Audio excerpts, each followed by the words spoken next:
Таразда халықаралық айбын 2026 әскери патриоттық жиынында топ жарған оңтүстік арландары әскери патриоттық клубының тәрбиеленушілерін салтанатты марапаттау рәсімі өтті. Щучинск қаласында өткен байрақты бәсекеде оңтүстік өңірлік қолбасшылығының жас сарбаздары үздік атанып бірінші орынды жеңіп алды. Жас сарбаздарды жеңісімен құттықтаған оңтүстік өңірлік қолбасшылығы әскерлерінің қолбасшысы генерал-майор Ержан Ыбыраев пен облыс әкімінің орынбасары Серік Сәлемов бұл жетістік тұтас оңтүстік өңірдің мерейін үстем еткенін айтты. Айбын 2026 халықаралық әскери патриоттық жиыны Щучинск қаласындағы әскери колледж базасында ұйымдастырылып, оған Қазақстан мен жақын шетелдерден 1000-ға жуық жас қатысты. Биылғы жиынның ерекшелігі мемлекет басшысының қатысуы болды. Салтанат соңында жеңімпаз командаға оңтүстік өңірлік қолбасшылығы мен Жамбыл облыс әкімдігі атынан естелік сыйлықтар табысталды. Мынау оңтүстік өңірлік қолбасшылығына үлкен рахмет.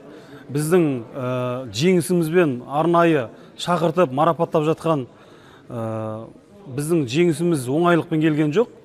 Жалпы көптеген еңбек еттік, бірінші орынды алдық. Оңтүстік өңірлік қолбасшылығының атынан шығып, оңтүстік арландары командасы, мынау командамыз бәріміз келіп отырмыз, қыздарымыз, ұлдарымыз үлкен жетістіктерге жеттік. Құдай қаласа келесі жылы гран-приді аламыз деген ниетіміз бар. Сайыс барысында оңтүстік арландары командасы барлық кезеңнен сүрінбей өтіп, жекелеген сынақтарда жоғары нәтиже көрсетті. Қазылар алқасы олардың әскери дайындығын, тәртібін және ұйымшылдығын ерекше атап өтті. Бұл жеңіс өңірдегі әскери патриоттық тәрбиенің жүйелі жүргізіліп жатқанын көрсетіп қана қоймай, жастардың елге қызмет етуге деген ынтасын арттыра түсті. Мөлдір Аманбай, Әдіс Қыстаубек, Қордай 24 Ньюс.